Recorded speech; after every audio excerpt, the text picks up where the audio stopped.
Hello and welcome to the Kinetic Intelligence channel. My name is Mike Dementiev. I'm an expert in nonverbal communication, body language, and a profiler. Here on this channel, we are learning the language of our body and trying to figure out how our facial expressions and gestures create the impression that we make on others. We're going to analyze the sixth episode of this soap opera by Netflix called Harry and Meghan. And I have already analyzed the 5 episodes for you. The links to them will appear on your screen, so you will be able to follow the narration in a chronological order. During our analysis, we traditionally pay attention to the following points. First, we analyze the main motifs, which are racism, the way the royal family interacts with its renegades, Harry and Meghan, and the role of the press and tabloids in the story. We look at the personal manifestations of the characters through their actions, which is psychology, through their phrases, which is psycholinguistics and paraverbalics, and through the way that they build phrases and intonate. Sometimes it's very important to form the complete impression. We also analyze their body language, which is kinesics and nonverbal communication. I'll also show you the ways of manipulating your consciousness through the director's ideas, the work of the cameraman, and through the hidden symbolics scattered around the episodes. If you're interested, please don't forget to like, to subscribe to the channel. If you are not subscribed yet, we have a lot of interesting things here.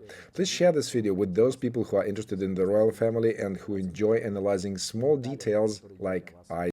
The sixth episode begins with the Meghan's friend phrase, "I found it to be hurtful if he were my father." This is just a special director's trick to make you empathize the characters. And here we can see again the footage where her father seems to be selling his photos to British tabloids. But exactly this phrase, "I found it to be hurtful if he were my father," Tyler says on purpose, so that you have a bitter feeling and begin to empathize with Meghan. Here we can see they include the fragments showing Diana being chased at the airport by paparazzi who were asking her to take a picture in quite an aggressive way. And Tyler says that he realized that after the marriage ended, she was thrown to the wolves. The same phrase is used by Meghan. "I wasn't just thrown to the wolves, I was being fed to the wolves." And Diana's life was really hard, and it's used here on purpose. And Tyler is saying an interesting thing here. British monarchy behaved like a real abuser. It threatened to deprive Harry and Meghan of money and personal security to force them to comply and come back. Isn't it funny? If you refuse from the royal duties, why on earth you should be paid? Why should you be guarded? You have to make this decision. So this storyline is aimed to influence the viewer's consciousness and make them think that the British monarchy is indeed the persecutor. Do you remember the Kaplan triangle? It behaves like a real abuser. It cuts off the money, it doesn't leave any security. Behave yourself, and everything will be as before. Tyler provided them with a temporary shelter in the wing of his house. Here they have lived for quite a long time when they were hiding from the paparazzi. Here they are coming back and remembering what a great time they have spent here all together. It's a really great place to escape from the paparazzi, but Harry feels bitterness. Look how he is talking about it. "My family still thought I was in Canada." It's hard for him to speak. He is closing. We can see adaptive facial expressions. He is pursing his lip. It is hard for him. He had to lie to his family, and he wasn't used to it until one girl taught him how to do it. Next comes a cutscene about the publication of Meghan's letter to her father. Remember, she has written a conciliatory letter to him, which was either opened on the way, either her father decided to sell it to tabloids, and here it is shown that Meghan is really very upset. She's rubbing her eyes. There were really a lot of problems related to a colossal time difference. They constantly corresponded with their lawyers, so she just lost her sleep. Here I can't help but paying attention to Meghan's handwriting. At first, thought it was some kind of a show-off, but she really writes in that way. I started digging into it, and it turned out that her second profession that she mastered at the dawn of her acting career is calligraphy. That is, she has a calligraphic handwriting. A little later, we will get back to this, and I'll show you another interesting moment. But how does Meghan talk about it? They know that it's unlawful to do so. That's all this is about. We just apologize and don't do it again. Just apologize. Yeah? Look, she's taking more space.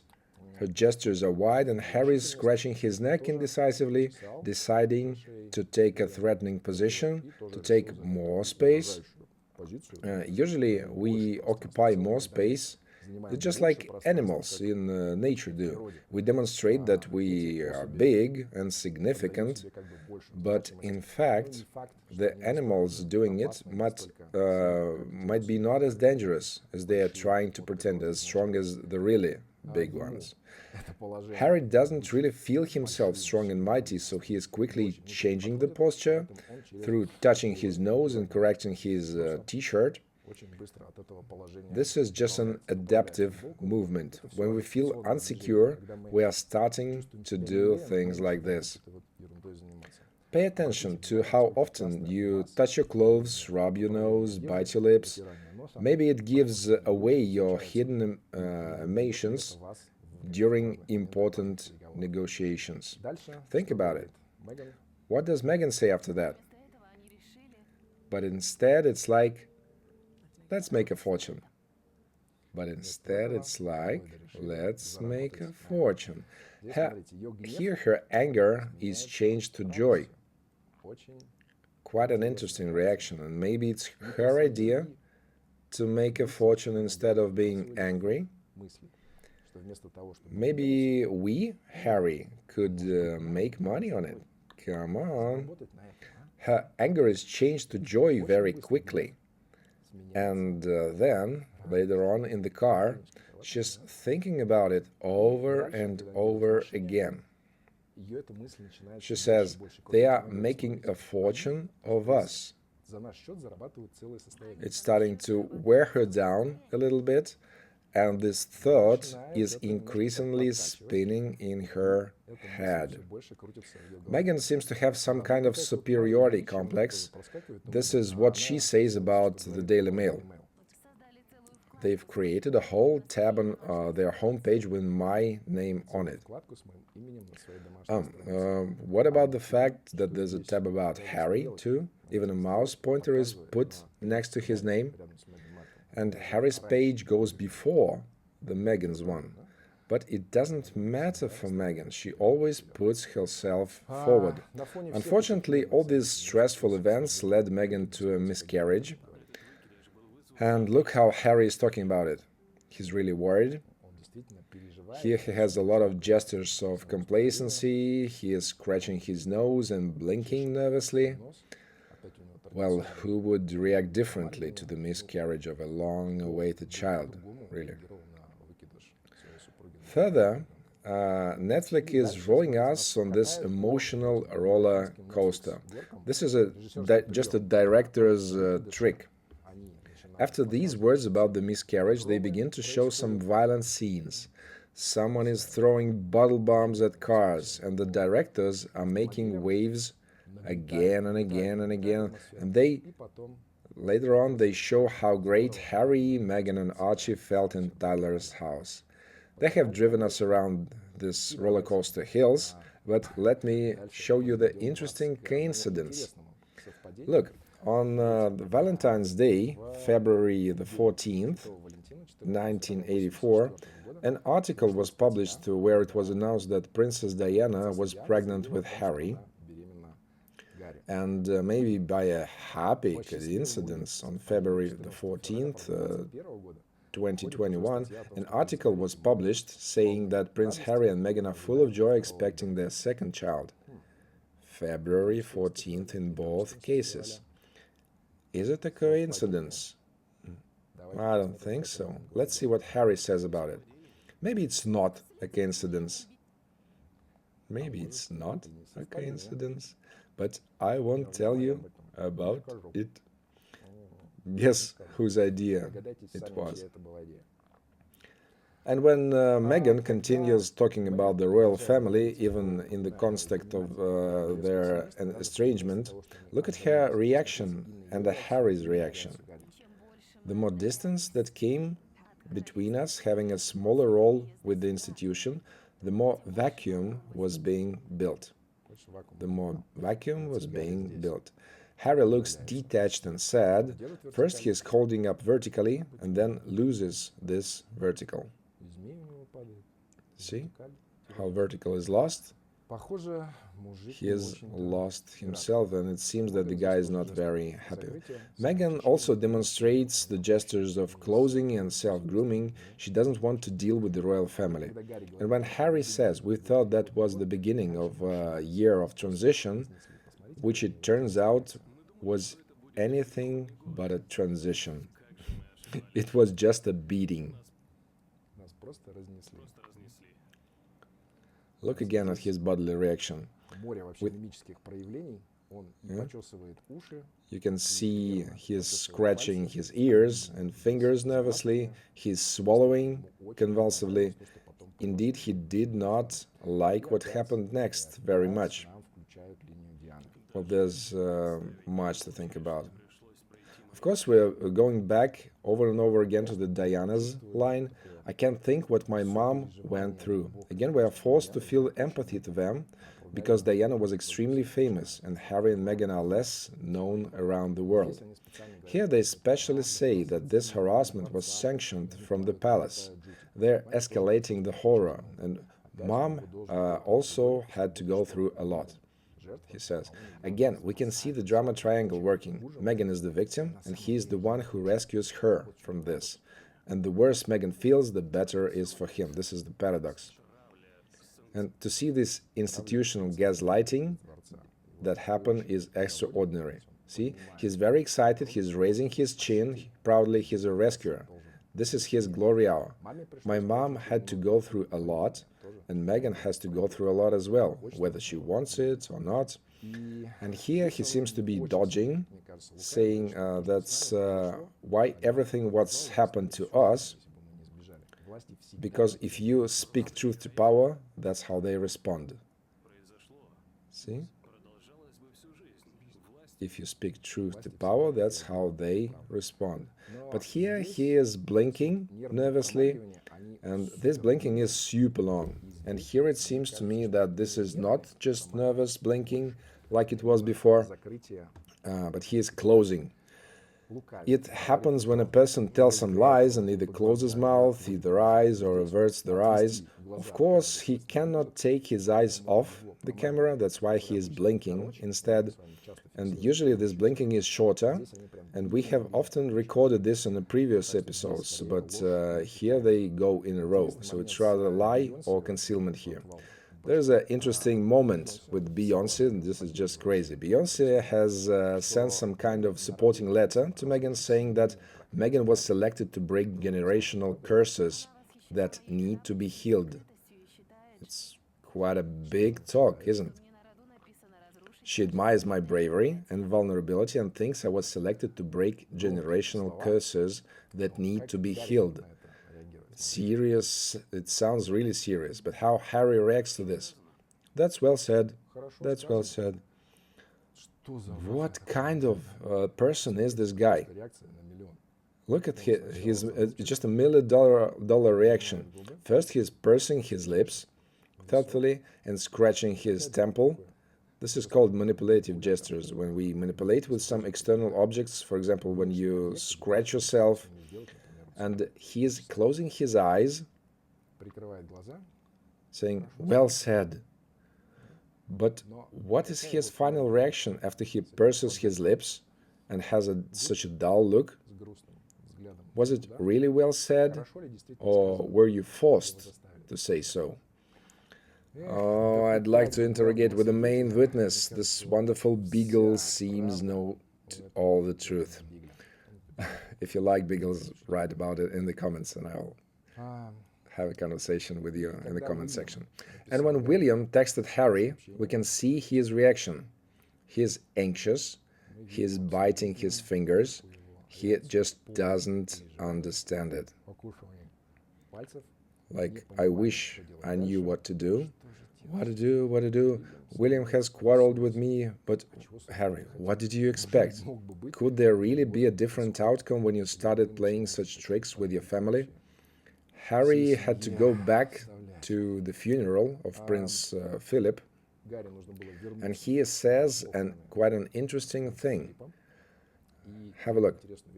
It was hard, especially spending time, having chats with my brother and my father, who were very much focused on the same misinterpretation of the whole situation. It's misinterpreted according to Harry's opinion, but his father and brother have another point of view. But here we can see again that he's closing, detaching, losing the vertical again, leans with his neck, demonstrates signs of adaptation. Here we can see his body reproduces exactly the same emotions which he had back then. Do I want to communicate with them? To hell with it, I don't want to communicate with them. I have my wife, with whom I can talk to. And he says, I've had to peace with the fact that we are probably never got genuine accountability or a genuine apology. But did he really make peace with this fact? I think so. He has already accepted it by this moment, and we can see his look. There's a lack of energy. He's looking down and scratching his hands. He says, my wife and I, we are moving on. But look, how does he say it? We're moving on. Is it a confident gesture? We're moving on. We're moving on. Is there a difference in the message? We're moving on. Here his voice becomes lighter and his gestures reflect some kind of repulsive insecurity. He hardly sees any bright future in the current situation. But fortunately, they have a daughter, Lilibet Diana, and look how Meghan is talking about her, which we did with the addition of our little toddler. We can see absolutely sincere joy here. It's just impossible to play this. Any mother would say that. Considering the fact that Lilibet Diana is absolutely beautiful with her red hair and blue eyes, she's just lovely. Here comes an interesting moment. Harry says, I see a lot of my wife in Archie, and I see a lot of Diana in Lily. But where are you, Harry? This is the question of self-identification. Who am I? Who do I leave? Am I a little elephant which holds his mom's tail with his trunk and follows her everywhere, wondering, well, where will I go? Harry, please find yourself and open up. Here they show us touching moments once again. And after these strong emotions, the directors are putting us on a roller coaster, making us feel delighted with the pictures of this cute children. Meghan's friends have an interesting tradition. They choose a word which would characterize the past year. So she thought about it and said that her word was peace. My word is peace. See, see how her body reacted. My word is peace. Here it is the truth. Here it is the chopping clear truth. Here she manifests some kind of inner conflict. We can see what she is willing to do for the sake of this truth. But then she realizes something and she changes her mind. We get some truth out. People are gonna know some truths, but it hasn't given us peace. And apparently, is it necessary to choose peace? Yeah? You're starting to realize it, right, Meghan? Look how she's speaking about it. how much tension is there in the tendons of the neck, how much stricter became her facial expression, the mimics, and at the end, when she's tightening her lips, especially the lower one and her lower jaw, it's an emotion of fear. And here comes an interesting moment, where being demonstrated the line of Meghan's vulnerability and her focus on the internal state. Look how they show it to us right after these experiences of fear, struggle for the truth, and searching for peace. How will she search for peace? Of course, in meditations. She seems to be meditating, and when one is meditating, they usually have their eyes closed. By the way, if you meditate, write down in the comments which meditate practices are you most interested in. And I am, if you, yeah, have a look.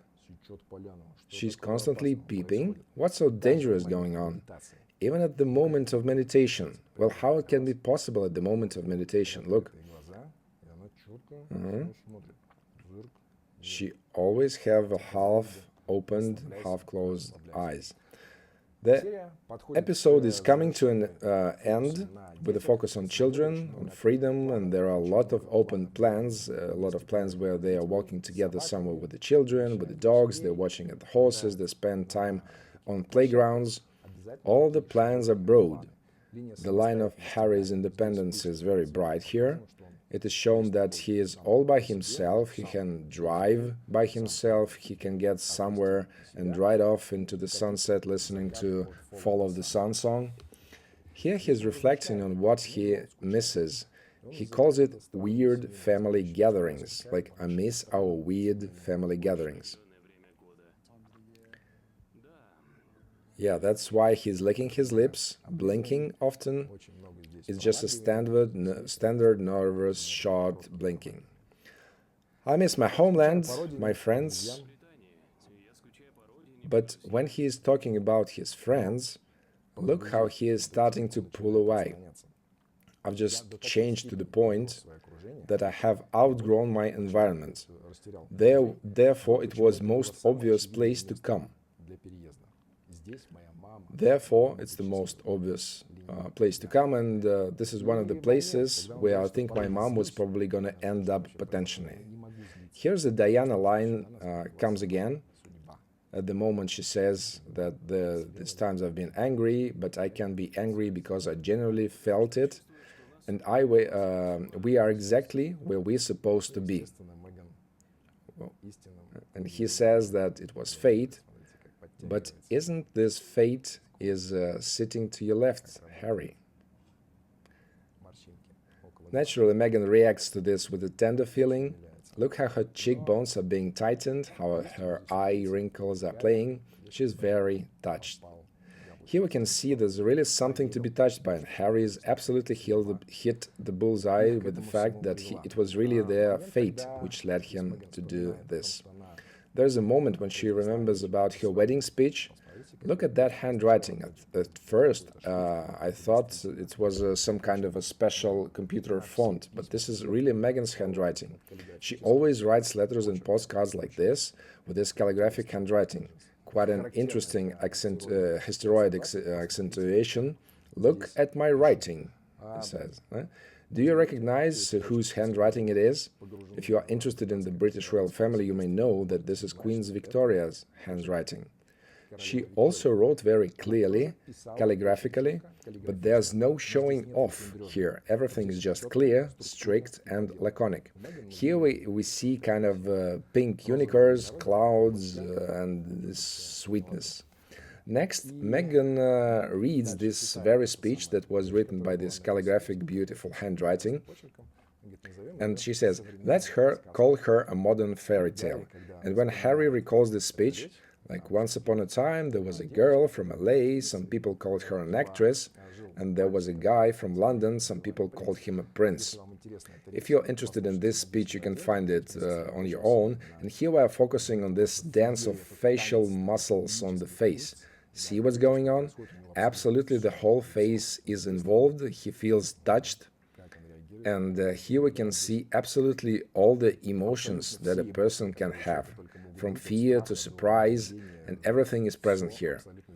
Here, Harry is falling into some memories, and when Meghan continues to read the fairy tale, like all of those people didn't fully get it because this is the love story of a boy and a girl who were meant to be together, Harry's storm of emotion really quickly fades off, being replaced with a kind of a crooked smile, which I would call the smile of powerlessness. Look here, it's crawling to the left. When your wife tells you this is the love story of a boy and a girl who were meant to be together, what kind of reaction is expected from a husband? Can you see that? And it all ends up with the idea that every moment is valuable and love always wins. Look at the emotion with which Harry is listening to this ending. This would seem to be the climax of emotions, but you can see what is happening on Harry's face. Look. And the everlasting moment that above us all love wins. Above all, love wins. Look what a priceless emotion was cut on the Harry's face. I'm slowing it down for you. Have a look. Above all, love wins. Have you noticed it? Here it is. The most valuable, the purest emotions that lasts less than 1/10 of a second. They are impossible to fake, impossible to control, and they really tell us all the truth. This is what I read as a micro disgust, which he might have managed to notice and suppress. When Meghan says that love wins above all, this is Harry's reaction. Does he believe it? Does he believe in love? Does he feel love? Does he live in love? And does he listen to his heart? Let's chat in the comments, and I suggest questions for the discussions in the comments. There are only 3 of them. Let's talk. What is, above all, according to your point of view? What would you wish to Harry and what would you wish to Meghan? Reflect on all these 6 episodes, watch them over again. There is a lot of useful information for everyone, for your social life. This was the Kinetic Intelligence Project and me, Mike Dementiev. Thank you for your reaction, for your likes, for your subscriptions. I'll see you in the following reviews. Bye-bye.